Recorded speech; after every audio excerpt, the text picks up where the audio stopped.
د لوی مهربان خدای په سپېڅلي او پاک نامه د هلمند تلویزیون قدرمنو لیدونکو او د راډیو ګران اورېدونکو ستړي مه د اونۍ بحث خپرونې ته ښه راغلاست.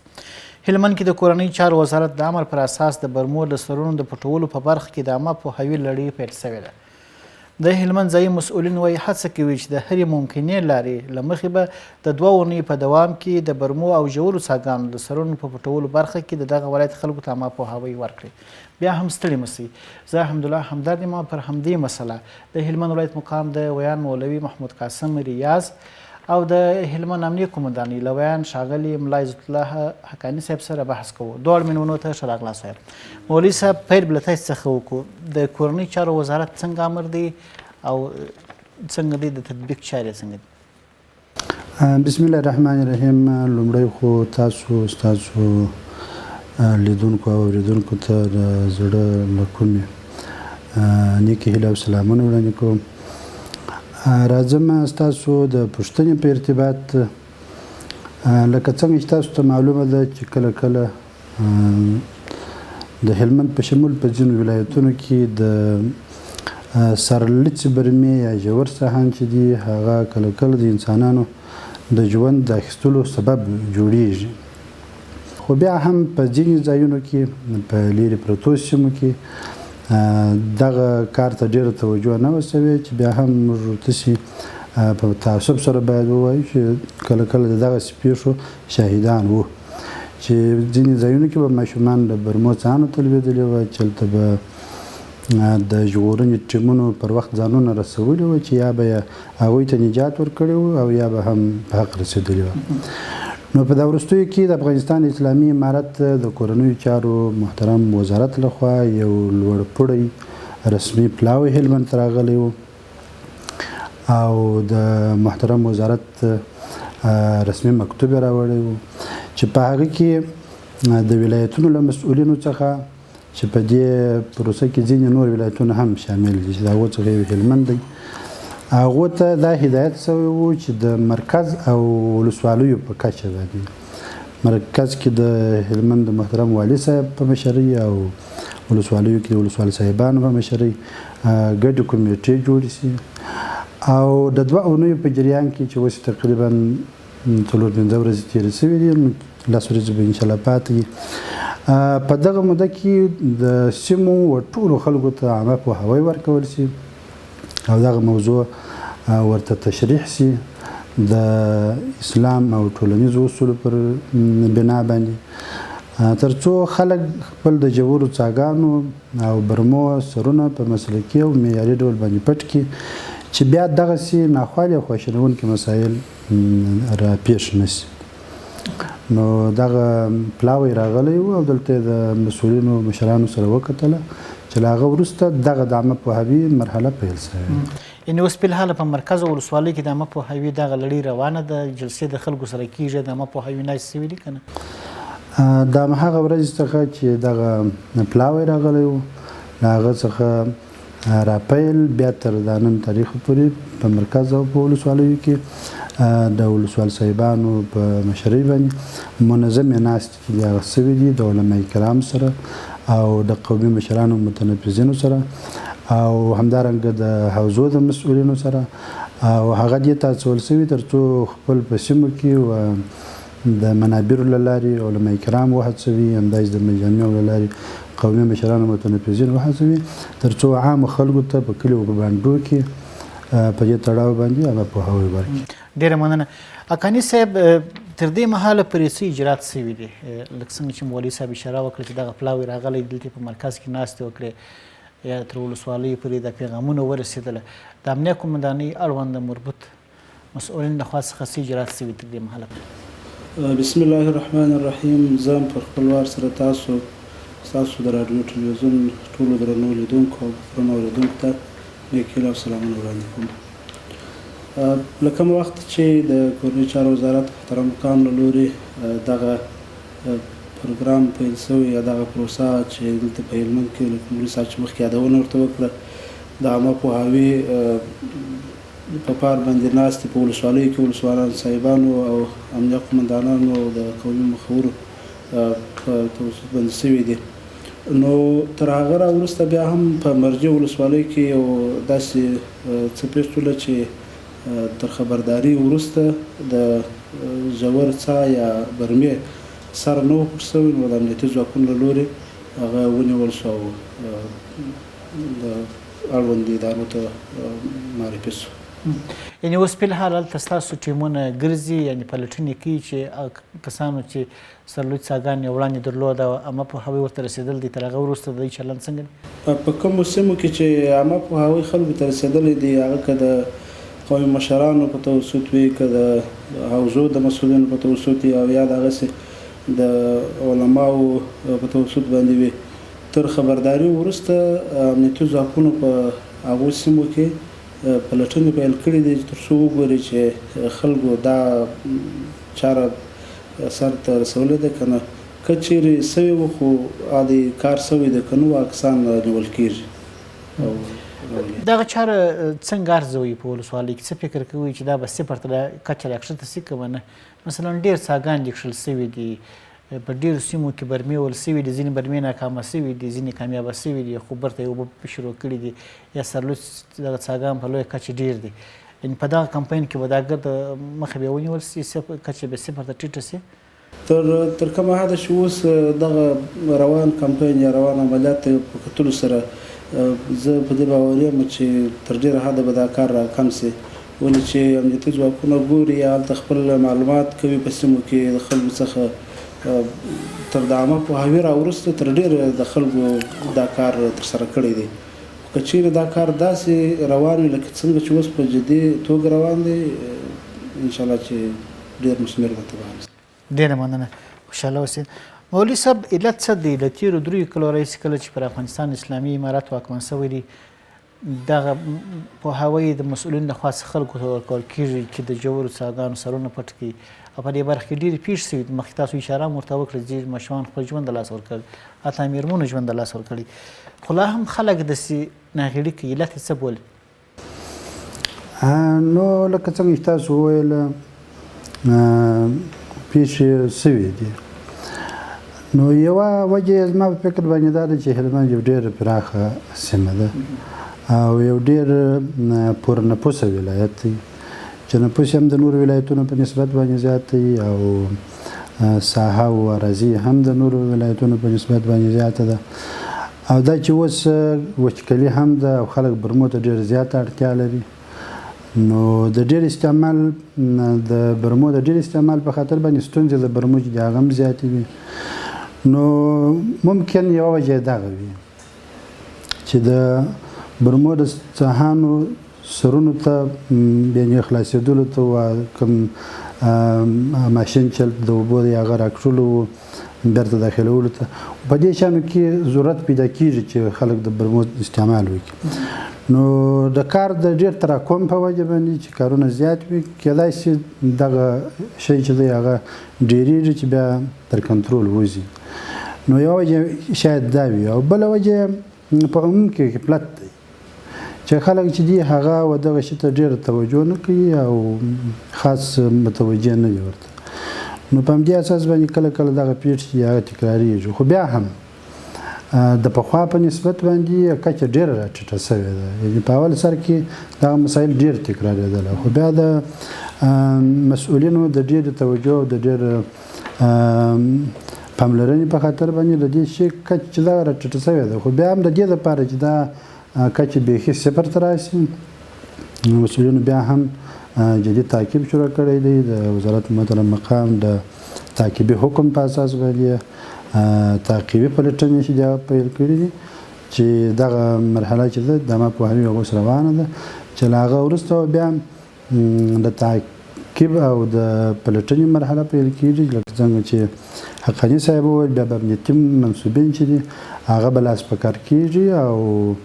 دغه کسان به نیسي چې اعتنا و دغه اوامرو ته نه کړي او هغه به عدلي او قضایي ارګانونو ته سپارل کېږي. یعنې له دې وروسته به له جدیت څخه کار اخیستل کېږي د عامه پوهاوي تر پروسې وروسته، که چیرې سرغړونې په صورت کې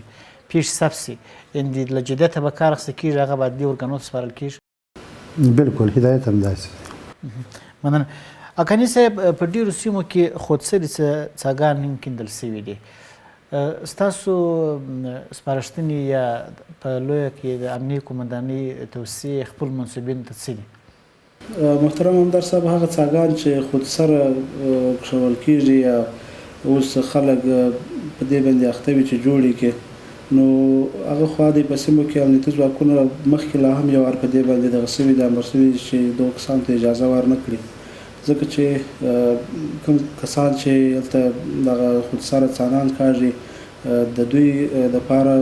دا اصول جوړ شوي دي چې باید د زراعت ریاست او د هغو سره په همغږۍ باندې په هغه سیمه کې څا وکاږي چې هغه یعنې اړتیا وي. خو دا چې خودسره یې کاږي، مخکې تر دې زموږ د اوس د خبرې امنیتي ځواکونو ته خبرې شوې چې چا ته اجازه ورنه کړي، خو بیا هم زموږ ستاسو د دغه راډیو او ستاسو د سټیج له لارې ټولو امنیتي ځواکونو ته دغه غوښتنه ده چې هېڅ چا ته اجازه ورنه کړي. یو خو دا چې هغه اصولي لارې تر پښو لاندې کېږي ځکه په قانوني ډول باندې نه وي، او بله دا چې خدای مه کړه په وخت تېرېدلو سره دا څا د هغسې پاتېږي او یا ناکامه سي، نو لوی علت یې بیا دغسې جوړېږي چې هغه د یو هېوادوال یا د یو ماشوم د یو چا ژوند واخلي. یعنې هغه څه چې خودسري څاګانو په کیندلو په برخه کې ترسره سوي دي، له دې وروسته بیا ستاسو منظور دا دی چې پر وړاندې جدي اقدامات کېږي، چا ته اجازه نشته چې خودسري څاګان وکړي؟ هېڅ چا ته اجازه نشته چې داسې خودسري څاګان وکړي، هغه به د امنیتي ځواکونو له لوري نیول کېږي او عدلي او قضایي ارګانونو ته ورمعرفي کېږي. مننه. مولوي صاحب، خودسرو څاګانو کیندنه څومره لوی ننګونه ده په دې ولایت کې؟ نو دغه پیښې چې کله کله رامنځته کېږي دا د همدغه خپلسرو کړنو او د غیر مسلکي او غیر معیاري کړنو، یعنی یو سبب یې همدغه دی او دا د مهمو اسبابو څخه دی.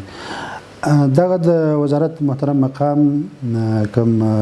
حکم چې راغلی دی، د دې سره په ذمه کې یوه لایحه هم شته چې هغه لایحه پر 14 مادو باندې مشتمله ده، چې د دغه لایحې لومړی ټکی همدا دی چې کله یو څوک غواړي چې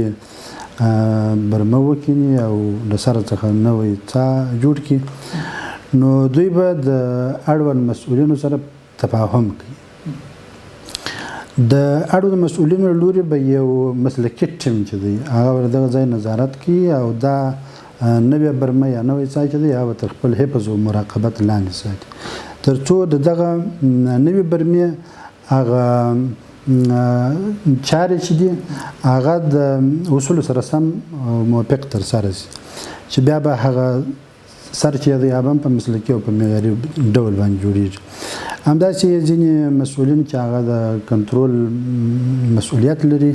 هغو ته په دې کې دنده ورکول شوې ده تر څو د هغه ارزونه او څارنه وکړي. نو داسې یو ماده پکې چې راغلی ده چې تر هغه وخت پورې تر څو دغه برمه تر کار لاندې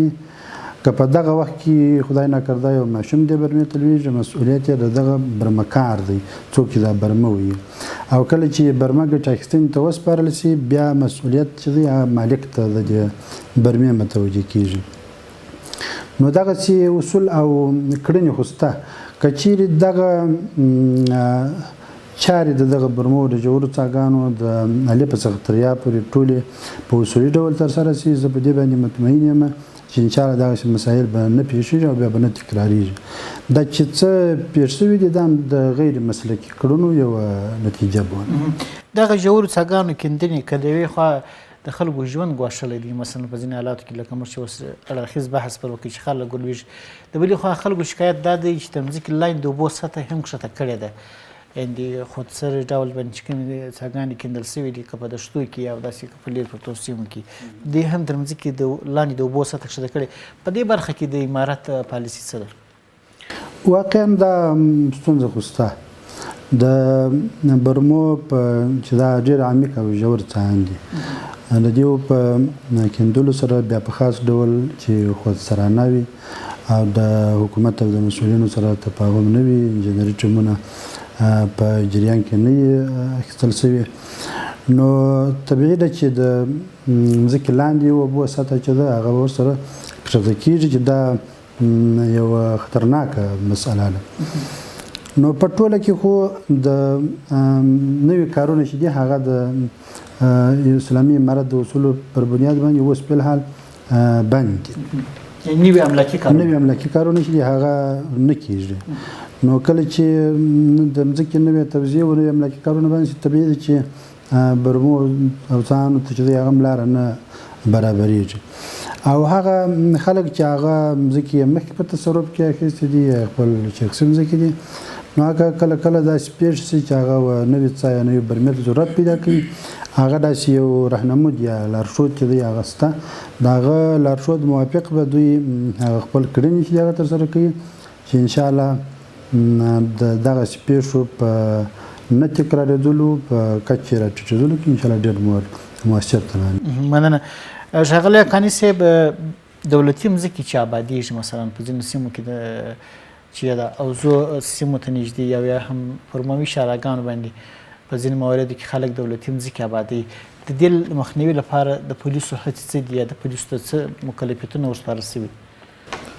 دا چې پولیس د ولایت مقام یا د یو ادارې اجرایي قوه ده نو په ټوله کې یوازې ښار نه په ټولو ساحو کې دا مسؤلیت هم ورسپارل شوی دی چې باید د هر رقم غیر قانوني کړنو مخه باید ونیسي او دا چې د غصب مخنیوی په دې وروستیو کې په دښتي سیمو کې په زیاتېدو نو د امنیه قومندانۍ د امنیتي چارو معاونیت ته دغه د غصب د مخنیوي په برخه کې مسؤلیت ورسپارل شوی دی چې تاسې د دې مخه ونیسئ. نو د امنیتي چارو معاونیت له لوري ټولو ولسوالیو او حوزو ته مکتوبونه تکثیر شوي دي او هغو ته خبره شوې ده چې په دې برخه کې جدي پاملرنه وکړي او په ټولو سیمو کې امنیتي ځواکونو پر وخت باندې دا کار کړی دی او هغه کسان چې غصب یې کړی وي هغه یې نیولي وي او بیا یې اړوند ادارې ته تسلیم کړي وي. په دې سره څومره د غصب مخه نیول شوې ده او دا چاره څومره مؤثره تمامه شوې ده په ټولنه کې؟ نو ډېره مثمره تمامه شوې ده که وایو چې که دا کار نه وای چې مخه یې نه وای نیول شوې اوس به بیخي په زیاته کچه باندې اوس غصب روان وای او ډېر به شوی وای. تاسو وینئ رسنیو ټول وخت په دغه باندې خبرونه چلوي چې په اکثرو سیمو کې د غصب مخنیوی شوی وي او مځکې او ډېر جایدادونه د غصب څخه آزاد شوي وي هغه اکثر وخت داسې وي چې امنیتي ځواکونو هغه کسانو مخه نیولې وي او بیا خپل اجرات یې کړي وي په هغه برخه کې. ډېره مننه خوشحاله اوسئ. مولوي صاحب لکه څنګه چې قانع صاحب وویل چې د غصب پر وړاندې د اسلامي امارت پالیسي ډېره سپېڅلې او روښانه ده او غصب دې لپاره سرې کرښې دي پر وړاندې مخنیوی په دې برخه کې کومه کمیټه چې دلته په کار شروع کړې د دې فعالیتونه څنګه ارزو؟ د غصب د مخنیوي یا د غصب شوو ځمکو د استرداد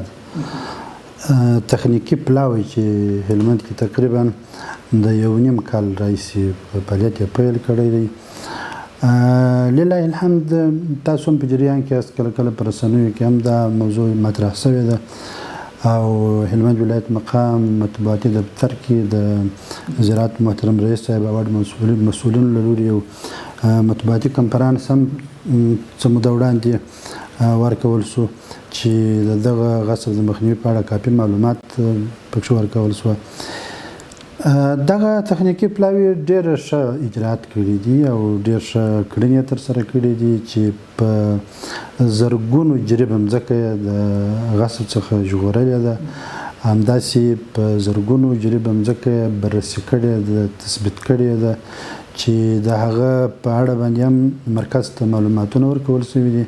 چې د مرکز د هدایت په اساس په بیا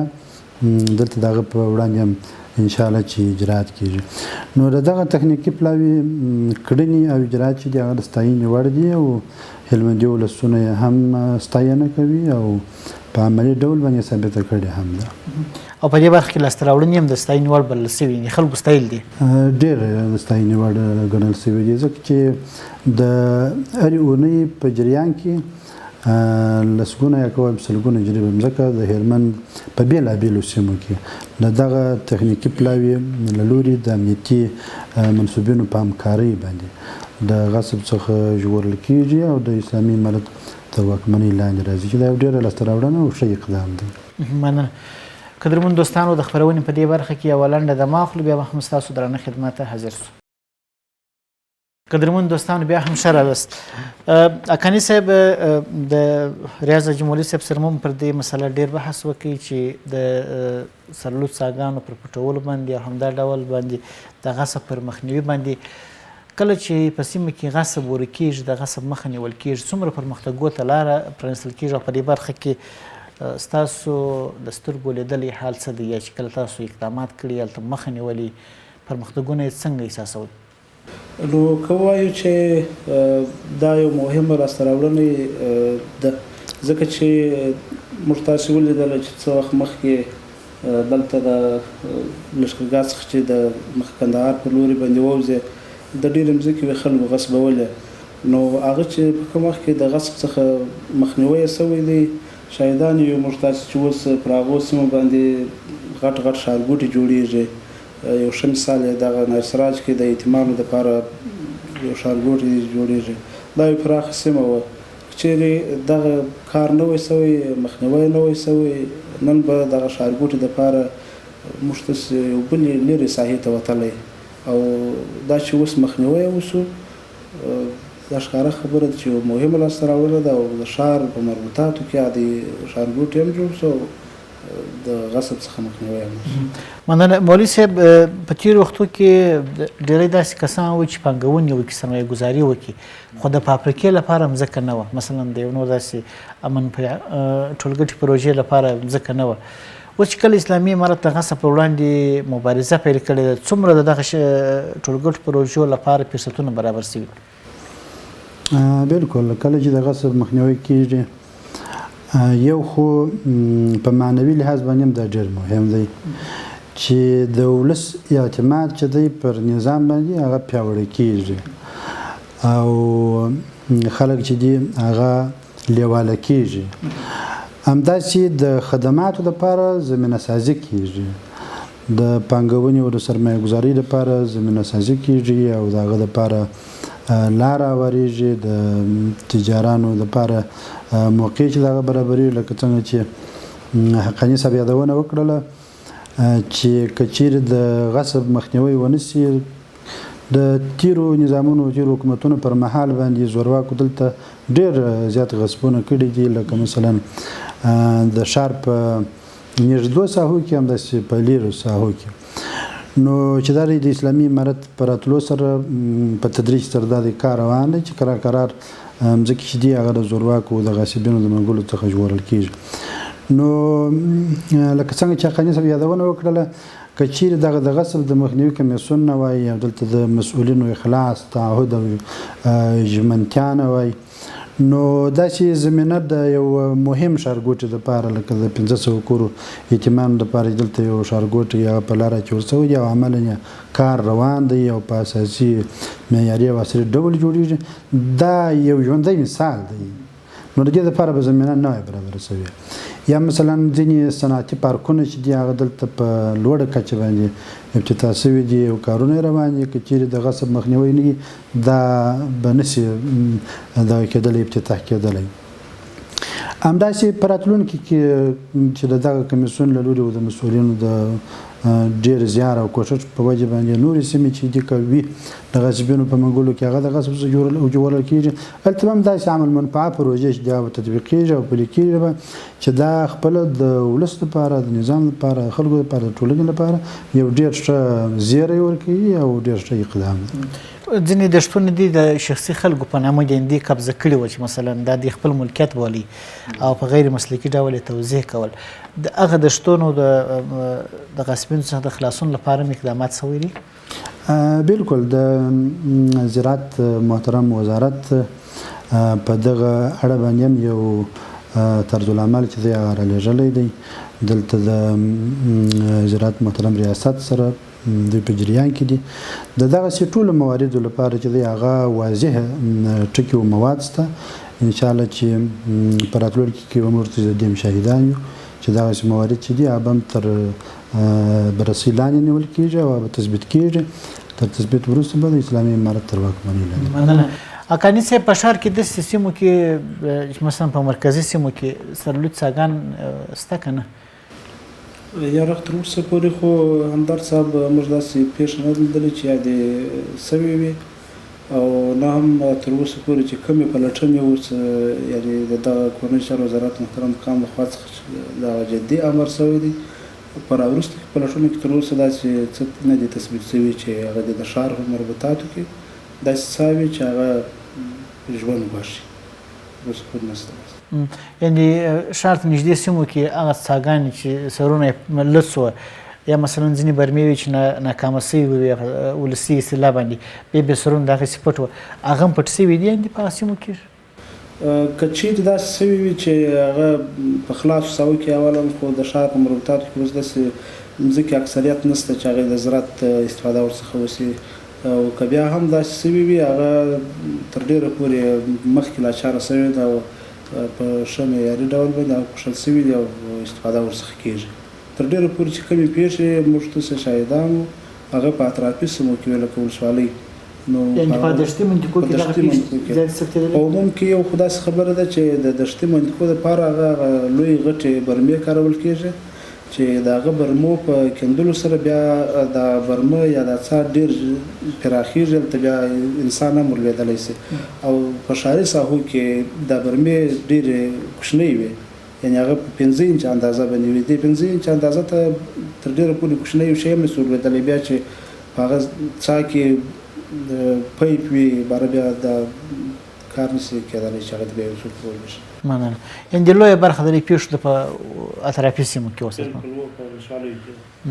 ډېره مننه. مولوي صاحب د اسلام د نظره ځکه تاسو یو دیني عالم هم یاست د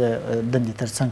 د اسلام د نظره د خلکو مسؤلیت څه دی؟ مثلا که دولت ورته وایي که نه ورته وایي چې سرونه پټ کړه د برمو ده هلته د خلکو د سر خطر وي د اسلام د نظره د دې مسؤلیت څه دی په دې برخه کې؟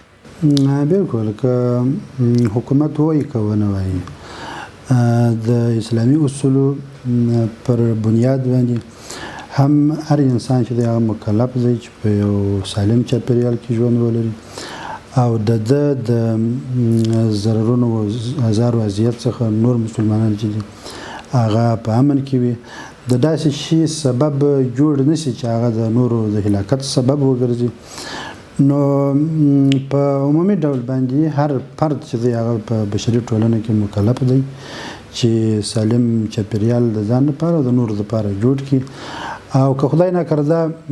دغسې مسایل پیښیږي چې هغه د انسان د هلاکت سبب ګرځي دغه انسان چې دی هغه چې سبب د دغه پیښې سوی وي هغه به مأخوذ وي او به ګناهګار وي په آخرت کې هم الله تعالی حساب ورسره کوي پر دې دنیا باندې هم ځینې حسابونه چې هغه ورسره کېدلی شي چې د عدلي او قضایي ارګانونو لخوا څخه ورسره وشي. نو په همدې اساس باندې که حکومت په دې برخه کې څه خبره وکړي که یې ونه کړي د هر فرد د ټولنې چې دی هغه دا مسؤلیت دی چې دی به خپله به دغه شان ته چې دی هغه متوجه کېږي. خو دا چې لله الحمد د افغانستان اسلامي امارت د خپلو خلکو او د خپلو ولسونو د خپلو ټولنې د غړو د دنیا او د آخرت د دواړو خیرخواهي چې د هغه په نظر کې لري نو په همدې وجه باندې پر دې باندې ډېر اصرار کړی دی تر څو دلته یو خوندي چاپېریال چې دی هغه رامنځته شي. ځینې خلک دا وایي په هغه سیمو کې د شتو کې چې پخوا خلکو مځکې غصب کړي وې بیا کله چې اسلامي امارت ته غاصبین د منګولو وژغورلې هلته وایي ډېر سرلوڅ څاګانې اوس هم فی الحال شته چې مثلا هلته په هغه ځایو کې نږدې کورونه نشته خو لویې لارې دي د هغو لپاره د دولت پلان څه دی؟ دغسې مسایل شته په ځینو ولسوالیو کې چې هغه خلک د اوبو د نشتون له امله د هغه ځای څخه تللي یعنې بالکل یو مکمل کلی چې دی هغه د دې ځای څخه د اوبو د نشتون له امله او د وچکلۍ له امله بل ځای ته کډه کړي نو دا کله چې دی هغه دغسې پاتې شوی ځینې برمې ژور څاهن یې سرلڅي ځینې یې سرپټي او یا لکه څنګه چې تاسو دغه خاص موضوع یاده کړله د غاصبینو چې هلته د غصب څخه یو منطقه ژغورل شوي او بیا هغه څاهن چې دی هغه پاتې په دې اړوند باندې هم طرز العمل واضح دی هغه دغه چې د هغه علاقه او هغه سیمه چې د هغه خامخا د ولسوالۍ او د حوزې مربوط کیږي نو په عموم کې ټولو ولسوال صاحبانو ته هدایت شوی دی خو حق د لومړیتوب به هغه سیمو ته ورکول کېږي چې هلته خلک بودوباش لري او خلک ګڼه ګوڼه زیات وي او خطر یې زیات متوجه وي خو هغه سیمې هم استثنا نه دي لکه څنګه چې تاسو یادونه وکړله هغه ته هم په خپل نوبت باندې وار رسیږي او د هغه دپاره به مسؤلین انشاءالله لاس په کار کېږي او د هغه که چېرې داسې ځایونه پیدا شي چې هغه برمو سرونه یا د څانو سرونه رد شوي هغه هم د اسلامي امارت د مسؤلینو له لوري په مناسب ډول باندې بندېږي. مننه. اکاني صاحب سر له اوس څخه په ولسوالۍ او مرکز کې د پولیسو مسؤلینو فعالیتونه څه دي په دې برخه کې؟ خلکو ته عامه پوهاوی ورکول شو او بیا هم یو تن هیوادوال د عامه پوهاوي راوروسته بیا هم د هغه فرمان یا د هغه اصولو څخه تخلف کړی و او ونیول شو او تر نیولو وروسته یې بیا عدلیه او قضایي ورباندې وسپارل. نو دا په دې معنا ده چې یوازې دا نه دی چې دلته دا کار شوی دی بلکې په ټولو هغه سیمو کې دا کار جریان لري چې عامه پوهاوی ورکول شوی دی. یعنې اوس هم فلحال عامه پوهاوی روان دی مولوي صاحب تر دې وروسته به بیا عملي اقدامات ترسره کېږي. بلکل عامه پوهاوی تېره ورځ به وو انشاءالله چې که نن ورځ تېره ورځ به ممکن په باباجي ولسوالۍ کې د ولسوال صاحب په مشرۍ باندې داسې یو عمومي غونډه رابلل شوې وه چې هغه د قومي مشران ګذر وکیلان هغه رقم د حوزو مسؤلین عام ولسونه ټول په دې کې موجود وو چې د زمو د ثبت کولو په پړاو باندې پوهاوی ورکړي. مننه.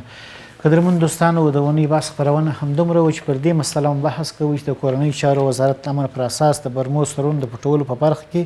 همدا اوس د عامه پوهاوي لړۍ روانه ده. تر دې وروسته کسان چې په خپلو مځکو کې ژور څاګانې ایستلې وي او سرونه یې خلص وي د هغو په وړاندې به له قانوني چلند سره سم اقدامات سره کېږي. نو تر یوې بلې خپرونې پورې چې بیا ستاسو درانه خدمت ته حاضرېږو پر مهربان الله مو سپارو.